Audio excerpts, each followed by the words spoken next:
Antes de entrar en las terceras moradas, y por todo lo que esto va a significar de en adelante el itinerario, voy a hacer unas explicaciones un poco básicas de la espiritualidad del Carmelo en general.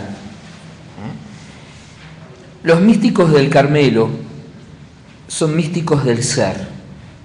Así los define Edith Stein. Místicos del ser.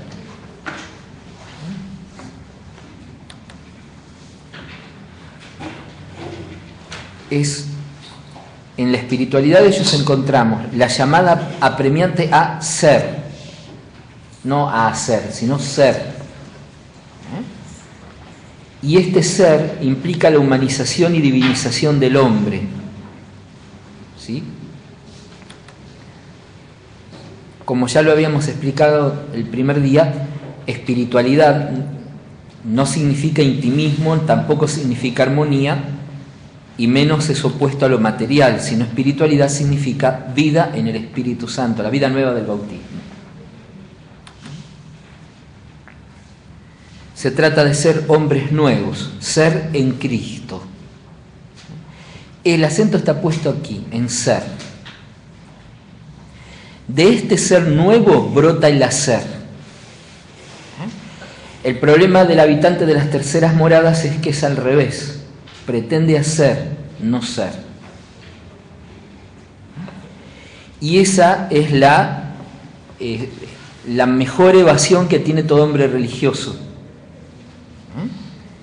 Y es por tanto la gran deformación espiritual. Estar tan obsesionados con el hacer que descuidan el ser.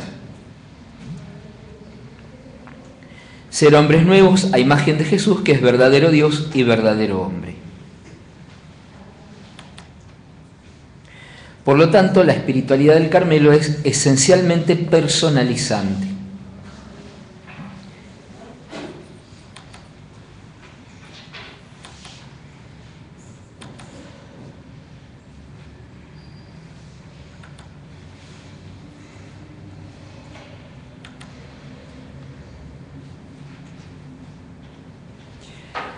Por otra parte, ya abocándonos más a Santa Teresa, ella muestra hasta qué punto se hace realidad en su persona como en sus escritos que la presencia del único necesario, o sea Dios, no arrebata al hombre de su mundo y de su vida, sino para devolverlo al mundo y reinsertarse en la vida, dotados desde Dios, desde su verdadera y misteriosa dimensión de realidad. El hombre transformado por Dios es enviado de vuelta a la realidad para transformarla, pero no ya desde el hacer, sino desde el ser. Todo lo que hace ese hombre nuevo es distinto. El hacer, el preocuparse por hacer, el estar obsesionados por el compromiso y por lo que hago y por lo que el otro cumpla o deje de cumplir, son maneras de evitar el encuentro con uno mismo. Y por lo tanto está evitando el encuentro con Dios. Ya lo decía San Cipriano, obispo y mártir, padre de la Iglesia, que el que no se puede encontrar consigo mismo no se puede encontrar nunca con Dios.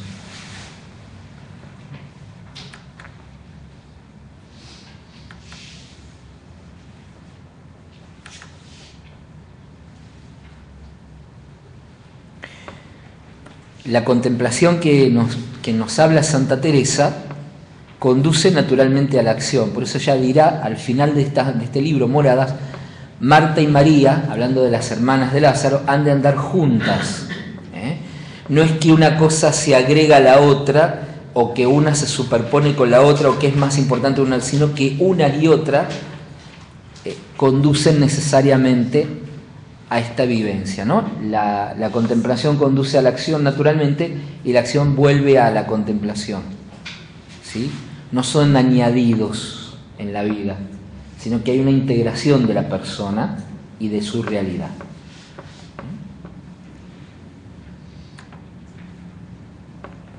Precisamente el carisma teresiano, que constituye nuestra orden, nuestra familia, está basado en la relación íntima y amorosa entre Dios y la persona que se encuentran en la oración. Ahora vamos a explicar en Moradas por qué Teresa utiliza la oración justamente como clave de este camino.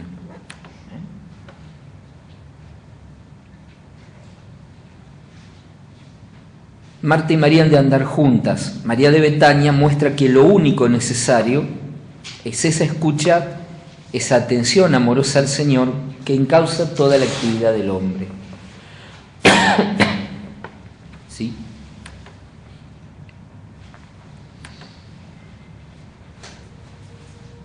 Bien. Aclarado esto, vamos a ver las terceras moradas, a empezar a ver las terceras moradas.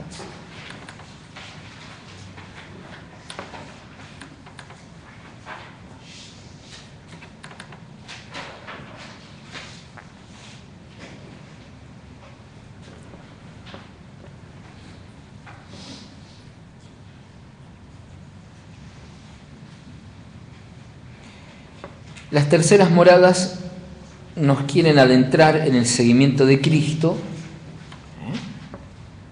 pero nos advierten acerca de los engaños del ego o falso yo, y aparecerá como prototipo de la persona de las terceras moradas el joven rico del Evangelio. En estas terceras moradas hay una gran evocación biográfica de Teresa. La estadía personal de Teresa en las terceras moradas fue demasiado prolongada. Probablemente esta etapa la inició a raíz de la muerte de su padre, de don Alonso, cuando ya contaba 29 años de edad, y comienza a confesarse con el que había sido confesor de su padre, el dominico Vicente Barrón. Ambas cosas, nuevo confesor y la muerte de su padre, la vuelven, como ella dice, a la verdad de cuando niña. Es decir, recupera sus ideales y la oración se convierte en su tabla de salvación. Recordemos que en esta etapa de la historia de la Iglesia, la oración es enarbolada por los mejores espíritus como forma de personalización de la fe. Se intentaba abandonar una fe convencional, heredada, masificada, que es propio del final de la Edad Media. Permiso, buenas noches. En este contexto comprendemos mejor la definición teresiana de oración como trato de amistad. Y vemos que la oración personal sigue jugando este papel fundamental en la vivencia de la fe como encuentro personal, confianza incondicional en Dios.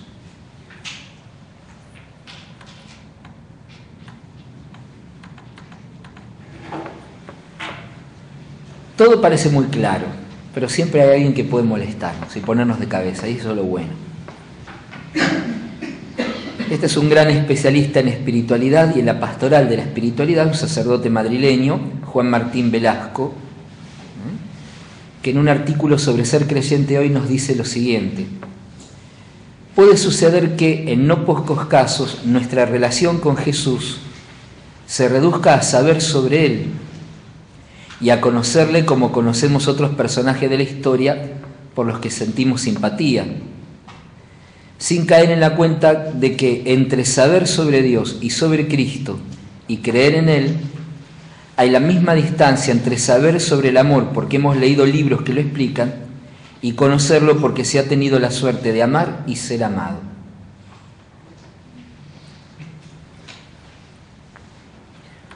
Otro gran teólogo, francés en este caso, fue uno de los grandes padres del Concilio Vaticano II, afirmaba lo siguiente: una fe puede debilitarse, tender a cero, incluso sin haber sido sacudida por la duda, vaciándose, exteriorizándose, pasando gradualmente de la vida al mero compromiso.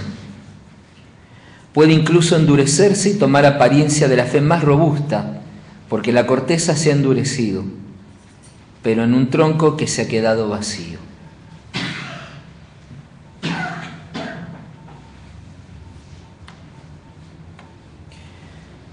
Volviendo a la biografía de Teresa, en este periodo todo le resulta frágil y quebradizo, por más que haya puesto en juego su determinación de ser coherente consigo misma. Nos dice en el capítulo 8 del libro de la vida, parágrafo 11. Quisiera yo saber figurar la cautividad que en estos tiempos traía mi alma, porque bien entendía yo que lo estaba y no acababa de entender en qué. Y más adelante, ya en el parágrafo 12 del mismo capítulo 8, dice: deseaba vivir, que bien entendía que no vivía, sino que peleaba con una sombra de muerte, y no había quien me diese la vida, y no la podía yo tomar, y quien me la podía dar tenía razón de no socorrerme, pues tantas veces me había tornado así y yo dejádole.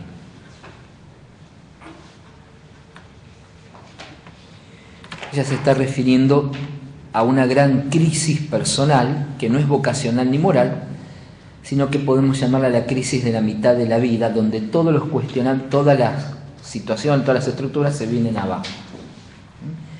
Esta crisis de la mitad de la vida es una crisis de sentido, y por lo tanto es una crisis religiosa, si se quiere, aunque la persona no sea religiosa, una crisis de sentido.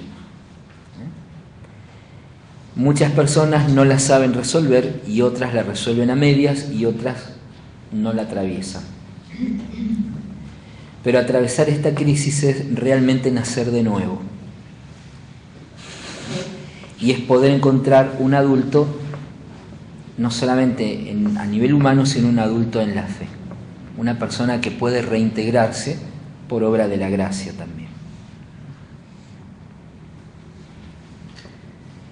En las terceras moradas, Teresa hace también una evocación de este periodo de su vida. Dice así: por cierto, hijas mías, que estoy con tanto temor escribiendo esto, que no sé cómo lo escribo ni cómo vivo cuando se me acuerda, que es muy muchas veces.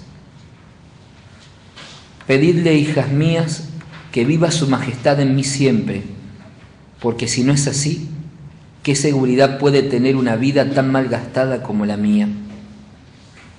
Y no os pese de entender que esto es así, como algunas veces lo he visto en vosotras cuando os lo digo, y procede de que quisierais que hubiera sido muy santa, y tenéis razón, también lo quisiera yo, mas ¿qué tengo de hacer si lo perdí por sola mi culpa? Que no me quejaré de Dios, que dejó de darme bastantes ayudas para que se cumplieran vuestros deseos, que no puedo decir esto sin lágrimas y gran confusión de ver que escriba yo cosas por las que me pueden enseñar a mí. Recia obediencia ha sido, plega al Señor que, pues se hace por Él, sea para que os aprovechéis de algo porque le pidáis perdón a esta miserable atrevida. Más bien sabe su majestad que solo puedo presumir de su misericordia, y ya que no puedo dejar de ser la que he sido, no tengo otro remedio sino llegarme a ella y confiar en los méritos de su Hijo y de la Virgen. Terceras moradas, capítulo 1, parágrafo 3.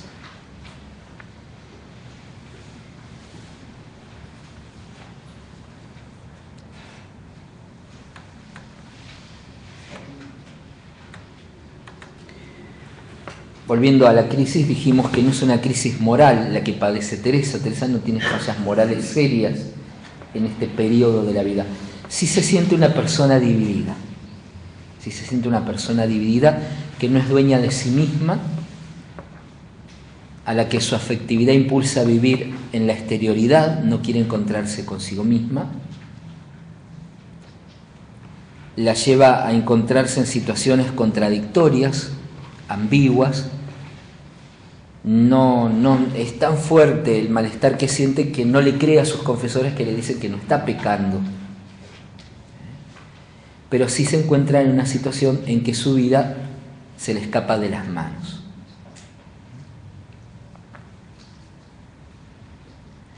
Sobre este trasfondo autobiográfico, Teresa va a desarrollar las terceras moradas. Pero ya en el Tratado de Oración del Libro de la Vida, a partir del capítulo 11, ella apenas comienza, nos da la clave de la solución del problema. Teresa ha podido superar esta situación, antes de entrar en lo que dice ella en el Libro de la Vida, por ser una gran buscadora de la verdad. Y esta es una clave en la espiritualidad teresiana, como la de San Agustín o como la de nuestra Edith Stein o Santa Teresa Benedicta de la Cruz, la búsqueda de la verdad. La misma Santa Teresita, la búsqueda de la verdad, la verdad personal. Tanto es así que Edith Stein dirá que el que busca la verdad lo busca a Dios aunque no lo sepa. Búsqueda de la verdad es lo que a ella le ha dado la clave para salir de esta realidad en que se encontraba y que tanto le sigue pesando a lo largo de la vida. Ella dirá: Dios me dio muchas ayudas, la acabamos de escuchar, puedo presumir solo de su misericordia. ¿Qué era lo que fallaba en Teresa? Nos lo dice ella al empezar el tratado de oración. Dice que a los que quieren seguir al Señor por este camino de la oración, a los que llama a ella siervos del amor, la clave está en darse del todo. Oh Señor de mi alma y bien mío, ¿por qué no quisisteis que en determinándose un alma a amaros, con hacer lo que pueden dejarlo todo para mejor se emplear en este amor de Dios, luego gozase de subir a tener este amor perfecto? Mal he dicho, había de decir y quejarme: ¿por qué no queremos nosotros? Porque toda la falta nuestra es en no gozar luego de tan gran dignidad. Vida 11.1. Y en el parágrafo 2 termina diciendo: mas parécenos que lo damos todo, y es que ofrecemos a Dios la renta o los frutos, y quedámonos con la raíz y posesión. Y en el parágrafo 3 termina diciendo: así que porque no se acaba de dar junto, no se nos da de dar por junto este tesoro. Al faltar nuestra entrega, Dios nos entrega del todo. Lo mismo repite en Camino de Perfección, en capítulo 38. Démosle ya alguna vez la joya del todo de cuantas acometemos a dársela. Es verdad que no nos da primero para que se la demos. Somos francos de presto y después tan escasos que valdría en parte más que no hubiéramos detenido en el dar.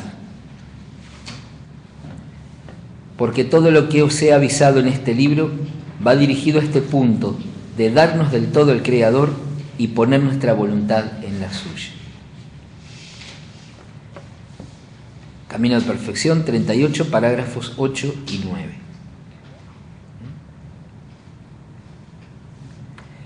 Dios es el que ha iniciado la relación de amor, Dios es el que nos atrae, Dios es el que nos amó primero, Dios es el que nos invita y llama a esta comunión, pero la posibilidad de esta comunión está en que entreguemos lo mismo que Dios entrega, todo.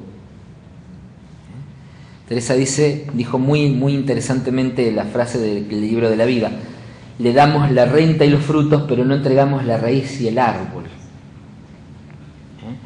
A Dios le damos obras o le damos lo que nosotros queremos, pero no nos damos nosotros mismos.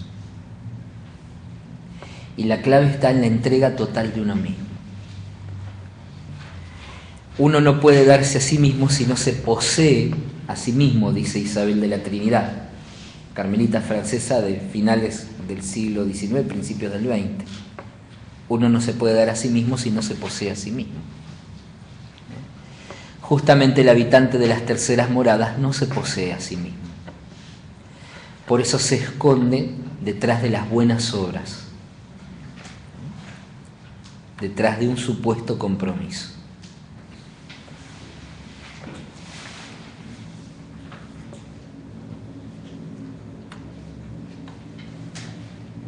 El padre Tomás Álvarez, que es el gran especialista, el mejor teresianista del mundo hasta este momento, dice que el habitante de las terceras moradas es el adolescente espiritual.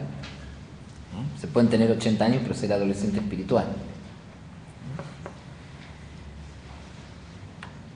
Bien, hay que decir algo positivo. El habitante de las terceras moradas ha podido sostener los combates de las primeras y de las segundas. Pero ahora se nos invita a profundizar cada vez más la relación amorosa iniciada por Dios. Son buenas personas las de las terceras moradas. El error que tienen es que creen que son canonizables. Sí. Tornando a los que os comencé a decir de las almas que han entrado a las terceras moradas, que no las ha hecho el Señor pequeña merced en que hayan pasado las primeras dificultades, sino muy grande. De estas, por la bondad del Señor, creo hay muchas en el mundo. Hay muchos que están en la tercera morada y no pasan nunca, nos acaba de decir, ¿eh? Son muy deseosas de no ofender a su majestad, ni aun de los pecados veniales, de hacer penitencias amigas, sus horas de recogimiento, gasta bien el tiempo, se ejercitan en obras de caridad con los prójimos, muy concertadas en su hablar y vestir y gobierno de casa, los que las tienen. Cierto, estado para desear y que, al parecer, no hay por qué se les niegue la entrada hasta la postrera morada, ni se la negará el Señor si ellos quieren. Y aquí viene el remate. Qué linda disposición es para que les haga toda merced. No es más que eso, disposición. Pero están engañados, se creen que son tan buenos que Dios se los debe. Este es el problema. Este es el problema de los agentes pastorales de hoy, este es el problema de los espirituales de hoy, que pretenden controlar a Dios. Y un poquito como los fariseos piensan que tenemos derechos delante de Dios por nuestras buenas obras. No es así. Ya le escucharemos la próxima vez a Teresa burlarse un poquito de nosotros diciéndonos: pasen adelante de sus sobritas, que eso y mucho más le deben a Dios, que los creó de la nada y los redimió con su preciosísima sangre. Ya con eso nos dijo todo. Lo que pasa es que hay que caer en la cuenta en dónde estamos parados. Son tan buenas personas que se las creen, y aquí está su perdición. No soportan que Dios no se les entregue a ellos que son tan buenos. Las pruebas de la vida les resultan insufribles. Estas terceras moradas es donde se desenmascara la soberbia, la falsa modestia, la superficialidad de la vida y la religiosidad ideologizada. Lamentablemente es lo que más abunda en la iglesia de hoy, la religión ideologizada. Hablan de las ideologías de todo el mundo, se olvidan que también tienen una religión ideologizada, por la que se llevan por delante a todo el mundo, donde falta sentir al otro, comprender al otro, y están como en la idea como si fueran cruzados que tienen a todo el mundo que imponerle la religión como de lugar, y que la única verdad y razón la tenemos nosotros, y que el único punto de vista es el nuestro. Graso error.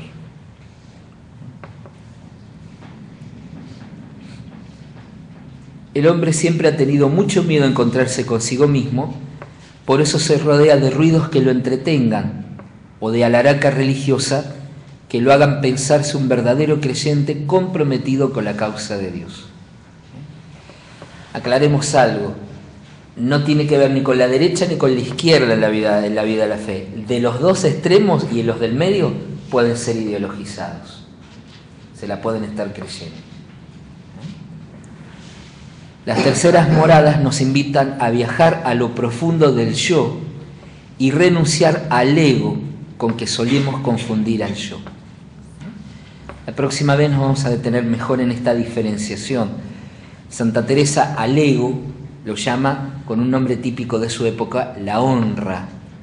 Es la máscara con que nos damos a conocer a los demás.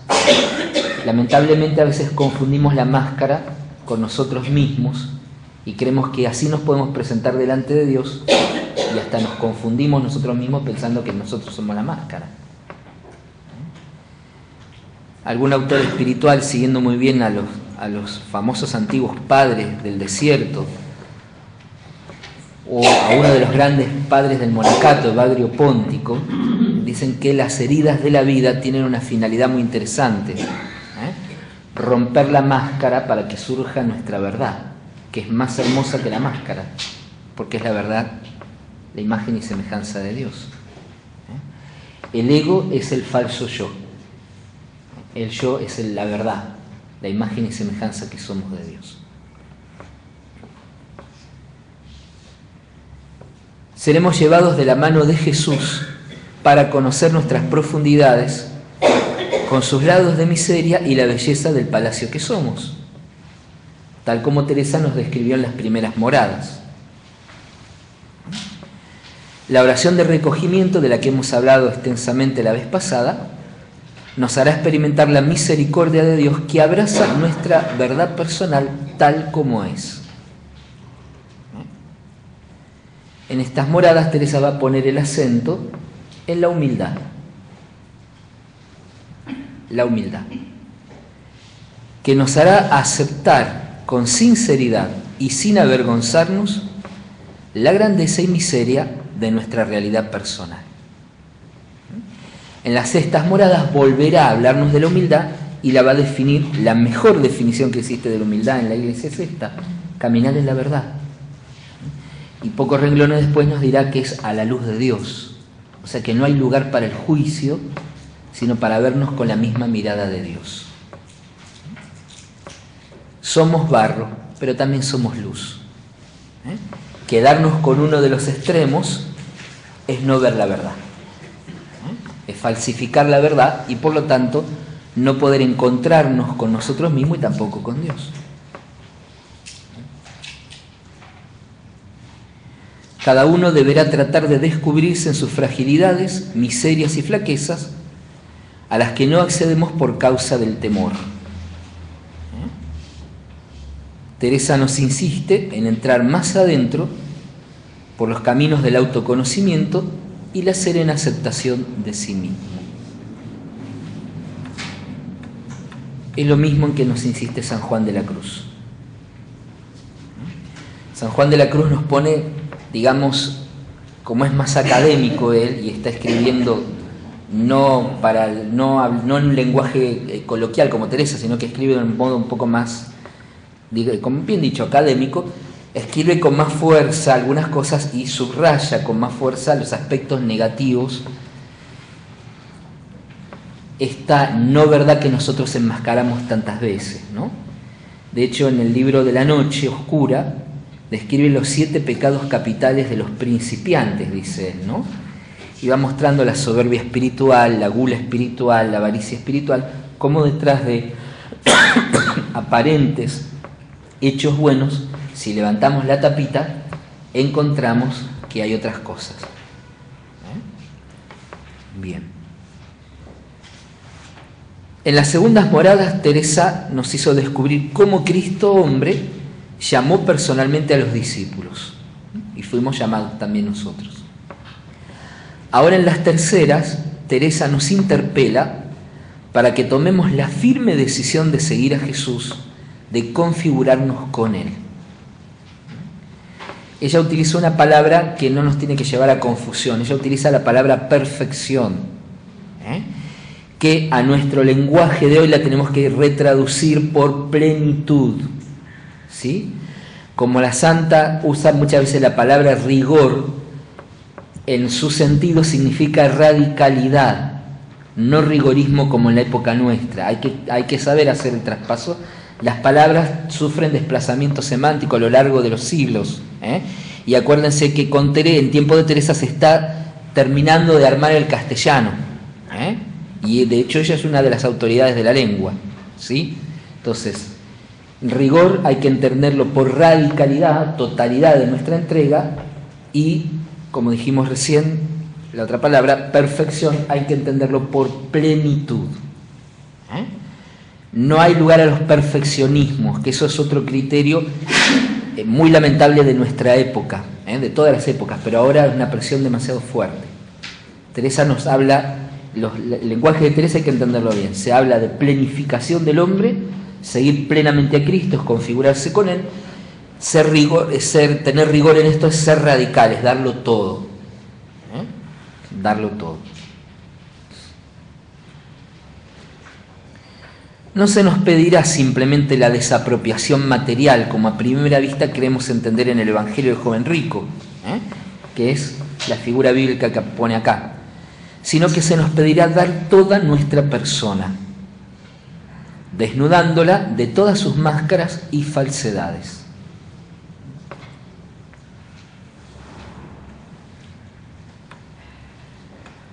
ahora sí podemos entender que la ascética teresiana no tiene corte purificativo como en las religiones gnósticas.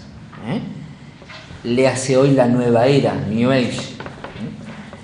Sino que la ascética teresiana es evangélica, tiende al seguimiento, imitación y comunión con Cristo. Toda la vida ha de orientarse a la transformación en Cristo hasta hacer nuestros sus sentimientos, como dice San Pablo en la carta a los Filipenses, capítulo 2.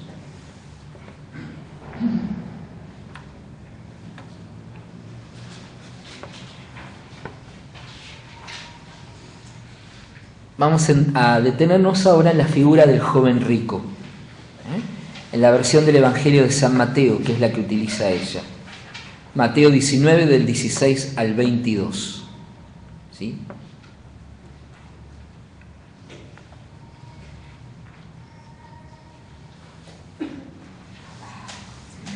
Hace poquito lo hemos escuchado en la versión de Marcos, que es más fuerte todavía porque Jesús está en el último tramo hacia Jerusalén, o sea, ya está en camino a la pasión. Va a entrar en la ciudad santa y le va a quedar una semana de vida. Entonces, el evangelista Marcos acumula enseñanzas de Jesús de llamadas apremiantes a la radicalidad. En el Evangelio de Marcos se nos dice algo muy hermoso, que dice que Jesús lo miró con amor al hombre rico. No dice que es joven, Marcos dice que es un hombre rico, pero este hombre no entendió el amor de Jesús y se fue triste. Mateo también señala que el hombre se fue triste. Es un episodio muy entrañable, pero con un triste desenlace. El hombre rico no se decide a dar el paso del seguimiento de Jesús. Era rico, pero no las tenía todas consigo. Quizá esperaba que Jesús le diera algún precepto más difícil que los de Moisés. Pero Jesús no añade más preceptos sino una propuesta muy original. En vez de seguridades, porque cumpliste, le pide confianza sin límites, seguirlo. En vez del cumplimiento de las leyes y de las normas, le pide que lo siga a él. La peor soberbia es la de creernos buenos y con derechos ante Dios, negando a los demás. De ahí se entiende la respuesta primera de Jesús, cuando el joven le dice: Maestro, ¿qué tengo que hacer para heredar o conseguir la vida eterna? O sea, como está acostumbrado a comprar, tiene con qué, cree que la vida eterna también.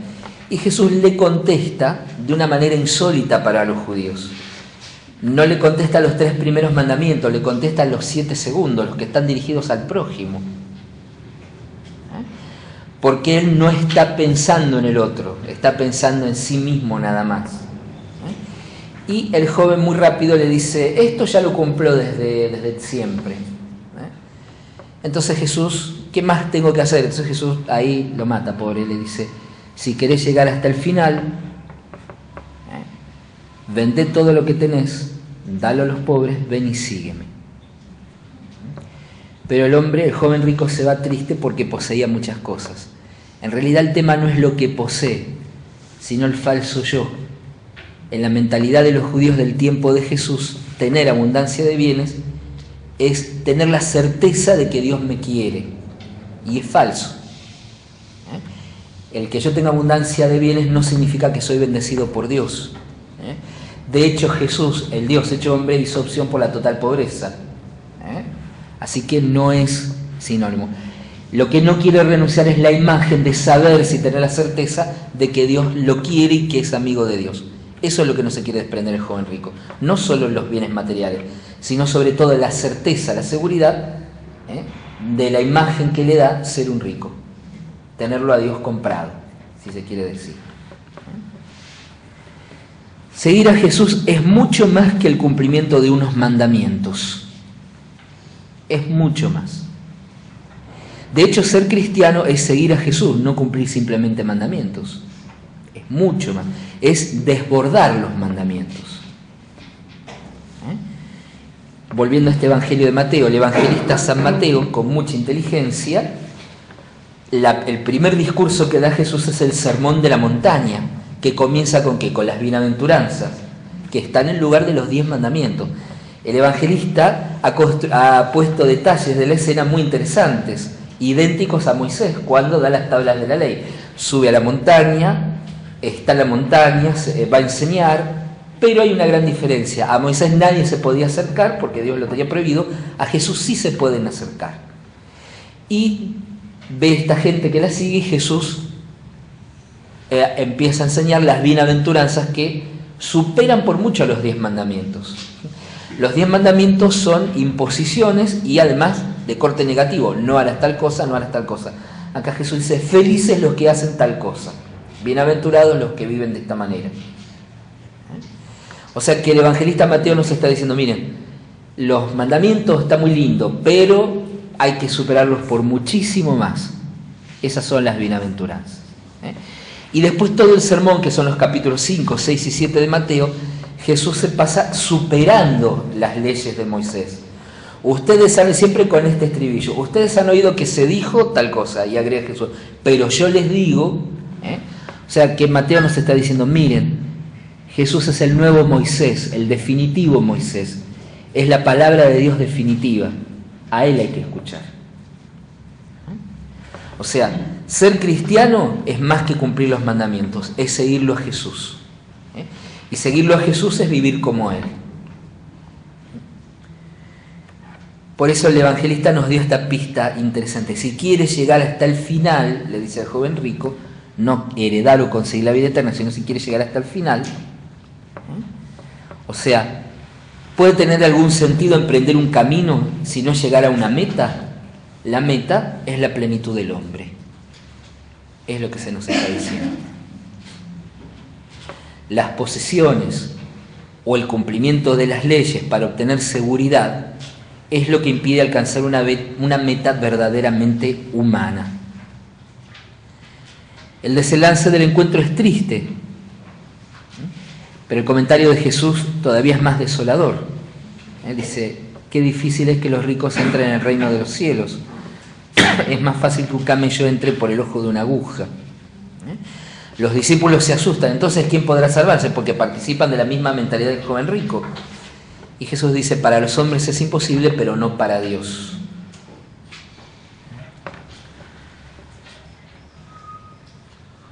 Buscar la propia salvación individual aquí abajo es la mejor señal de no haber superado el ego. La meta última del hombre es la superación de todo ego y por lo tanto de todo egoísmo. El objetivo último de todo ser humano es el amor a Dios y el amor al ser humano, que exige una entrega incondicional al servicio del otro.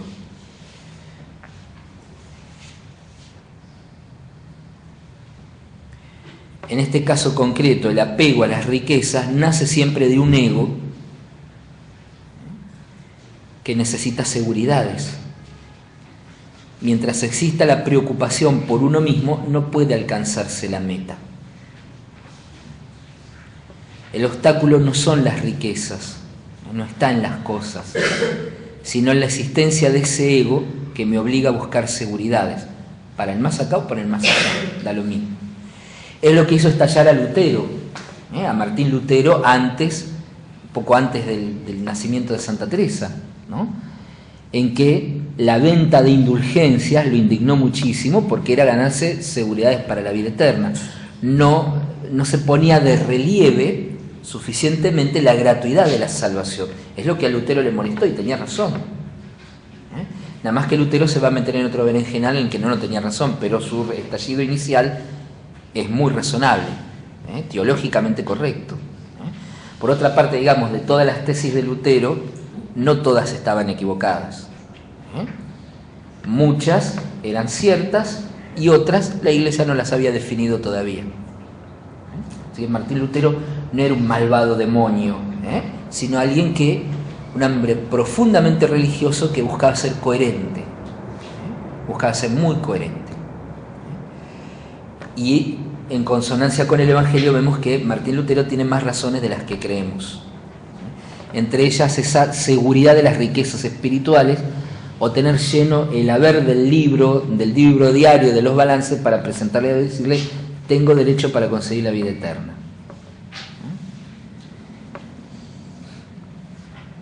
Ahora bien, digamos algo muy interesante al margen de esto. Pensar que el rico está condenado porque tiene bienes y el pobre está salvado porque no los tiene, eso es demagogia. El hecho de tener o no tener bienes materiales no es lo significativo. Un pobre que no tiene nada puede estar más apegado a los bienes que ambiciona que el rico que los posee. Pero ojo, no se nos dice entremos en una pobreza espiritual de nada que no la vea nadie, ¿no? Sino que se nos dice entremos en la verdad de uno mismo. El pobre y el rico tienen que dar un paso de gigante para entrar en la dinámica del Evangelio, ¿sí? El acento no está puesto en la renuncia, sino en el elegir el camino que me lleve a la plenitud que pueda alcanzar como ser humano, el camino de Jesús. Somos seres limitados y como tales, elegir un camino lleva consigo renunciar a ir en otras direcciones. Y muchas veces es sentir en contra de la mayoría. El renunciar a tener más no es de tontos, sino de personas muy despiertas. Como herencia de aquel pensamiento popular del tiempo de Jesús, el que tiene rico es amigo de Dios, nosotros confundimos hoy día el tener con el ser. Incluso tenemos el refrán, tanto tienes, tanto vales. Otra gran mentira que acuñamos y que de muchas maneras creemos, no solamente en el aspecto material, sino también en el aspecto espiritual. La sabiduría de esto que nos propone Jesús consiste en acertar en la elección. El otro craso error, que es de las personas que están obsesionadas con el hacer, creen que se trata de dejar algo, dejar lo otro, y no entienden que lo que Jesús está proponiendo es una actitud sapiencial de vida, no una cosa concreta. Es ese desapego del corazón, de las seguridades, esa confianza sin límites, ese seguirlo realmente y ese entrar en comunión profunda con Jesús a través de la misma existencia, de asumir su existencia. Es una palabra de sabiduría que arranca con una pregunta nacida de la ignorancia. ¿Qué tengo que hacer para conseguir la vida eterna? Este joven está identificado con su ego. Lo mismo las personas sumamente comprometidas espiritualmente, muchas veces están confundidas con su ego, identificados con su ego. Características del ego es la huida hacia el futuro como al apoyarse en los propios méritos, al estilo de los fariseos, porque el suyo es un programa basado en el hacer, para de ese modo obtener una recompensa. El joven del relato había hecho todo lo prescrito, había cumplido todo lo mandado, pero constataba que eso no le aportaba más a la vida. Y es por esto que hace esta pregunta. La respuesta de Jesús desmonta ese doble presupuesto. La vida eterna o plena no está en el futuro, está en el presente. Presente y vida son sinónimos. Y no hay nada que hacer para conseguirla, hacer entre comillas.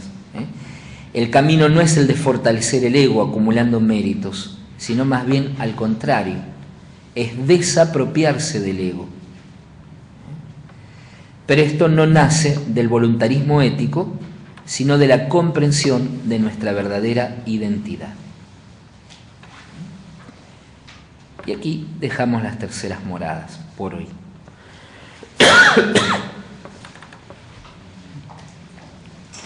¿Hay preguntas, Pablo, en el chat o algo? Preguntan cómo saber si estamos viviendo o no una religión ideologizada. La religión ideologizada se caracteriza, entre otras cosas, por la intolerancia, la ansiedad, la angustia encubierta, por la obsesión por el hacer o por la obsesión de ser el dueño de la verdad. ¿Sí? Una religión ideologizada no siente empatía por el otro, baja línea, continuamente, no comprende, no se pone en el lugar del otro, nunca, porque son los dueños de la verdad. ¿Sí?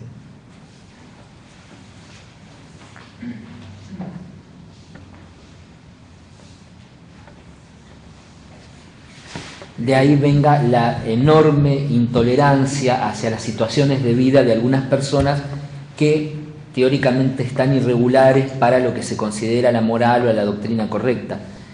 Vamos enseguida, le citamos la ley, pero no nos hemos puesto en su lugar para saber qué le pasó, por qué le pasó. No la comprendemos, sino que le tiramos por la cabeza las cosas son de esta manera y no de otra.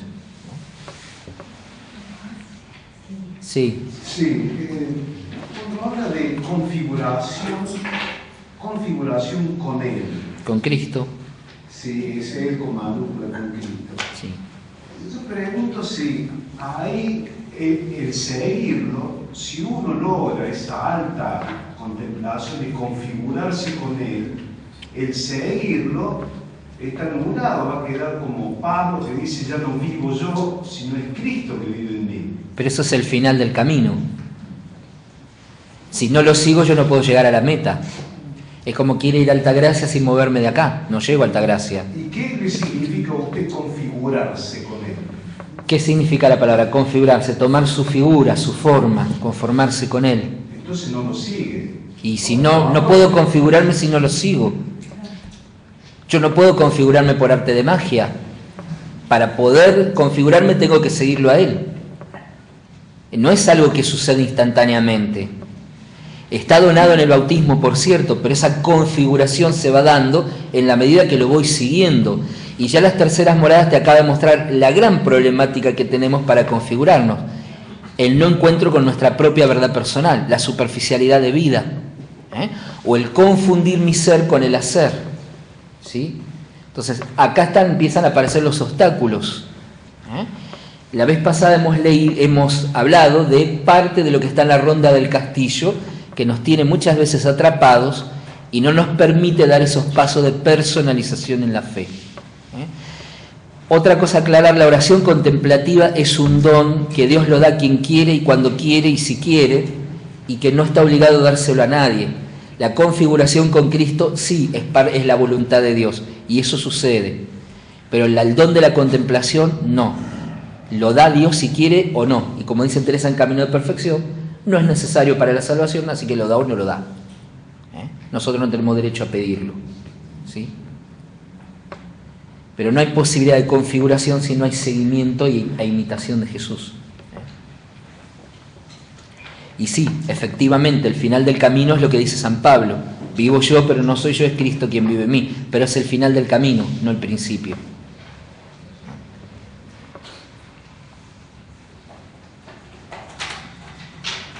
Y otra pregunta, Sí. es en relación a la ideologización de la religión. Sí. Yo pregunto que toda la persona intelectual va pasando por la ideología, tiene que ir pasando necesariamente. Sí. Y a mí me vino una relación que lo escuché un rabino junto con Bergoglio, que le explica las lágrimas de Moisés cuando era bebé y lo sacan del agua, a ver si puede salir ahí de este tema de la ideologización. Cuando dice que llora, lo escucha, y la mujer hija del faraón, dice: es uno de los hebreos. Entonces este rabino con gran tino dice: no dijo es un hebreo, es uno de los hebreos. Entonces traduce él, por las lágrimas, que escucha el grito de sus lágrimas, llorando, dice que llora no por Moisés, porque ha tenido el niño ahí en el agua, sino por todos los niños muertos. En ese sentido, por todos los niños muertos, porque él tuvo la suerte de no morir. Claro, pero eso es una interpretación exegética. ¿Dónde está la ideología ahí? ¿Cómo? Eso es una interpretación exegética que se puede hacer perfectamente de la Biblia, pero ¿dónde está la ideologización ahí? Por eso es salir de eso, sería un llanto. Claro, pero vuelvo, sí, sí. Otros llantos, pero, salir sí. de este tema de... Vuelvo a preguntar, ¿dónde está la ideologización ahí? Ahí no hay ideologización, hay una interpretación exegética. Pero justamente sale, esa es la pregunta, si salir de la ideologización, porque todo, la persona intelectual, tiene que ir identificándose con el intelecto, con lo que va descubriendo, y ahí va ideologizando la religión. No, ideologizar la religión es un peligro de los que debemos librarnos, ¿no? En otros siglos se llamó las cruzadas, se llamó la Inquisición, que no son páginas muy lindas de la historia de la Iglesia, que digamos. Es la ideologización de la religión, ¿sí? No hay más visión de las cosas que la que yo digo. Y si hace falta, empleo la violencia como sea para que todos acaten lo que yo digo. Entonces, pensar la fe, buscar razones de nuestra fe, no es ideologizar, es pensar la fe, es saber dar razones. Y eso es la teología. La ideologización es otra cosa. Ideologización es un fanatismo donde no se permite ver las cosas de otra manera como yo las veo. Y como decía recién, que preguntaban por el chat, cómo se caracterizaba por la ideologización, por la intolerancia, por la violencia, por el no saberse poner en el lugar del otro. Esa es la ideologización. Y bueno, Pablo, ya no digo yo, es Cristo que vive en mí, entonces es el primero. No es una ideologización eso es una experiencia de Dios. No tiene nada que ver con la ideologización eso. A ver, ¿cómo nos podemos estar dando cuenta nosotros los cristianos que estamos siguiendo a Cristo? Que estamos haciendo bien las cosas, podemos decir, no haciendo, no sé qué tengo que ser, pero no confundir como a lo mejor con nuestro propio ego. Y vos andas dándote cuenta de la cuota de ansiedad que le pones a todas estas cosas, de tenerlo todo concertado, como dijo Santa Teresa, o controlado. Eso te va a ir dando cuenta, o sea, no es que nadie no lo está siguiendo, sino que en este caminar hay que hacer rectificaciones importantes, ¿no? Y hay cosas que están impidiendo el seguimiento de Cristo, ¿no? Lo actual es que, dice Teresa, es darnos cuenta.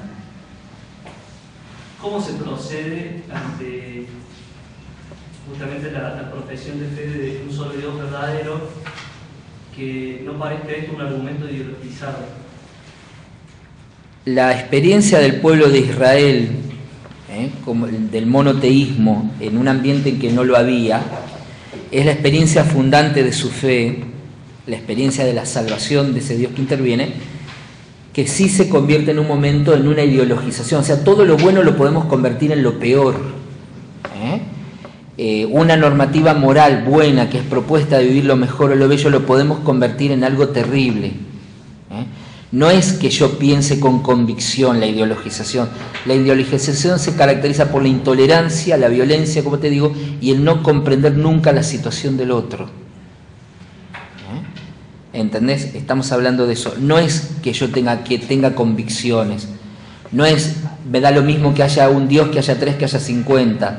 No es que diga, bueno, Jesús es verdadero hombre, si lo quiero bien o no. No es eso. Sino que yo no convierta en eso en un instrumento de mi fanatismo para llevarme por delante a los demás. No se trata de hipotecar la verdad. Se trata de cómo actúo con esa verdad.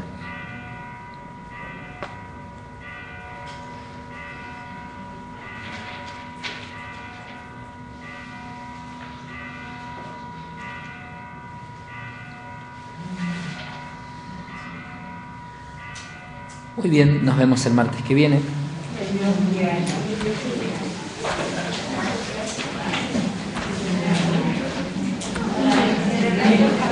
Nada.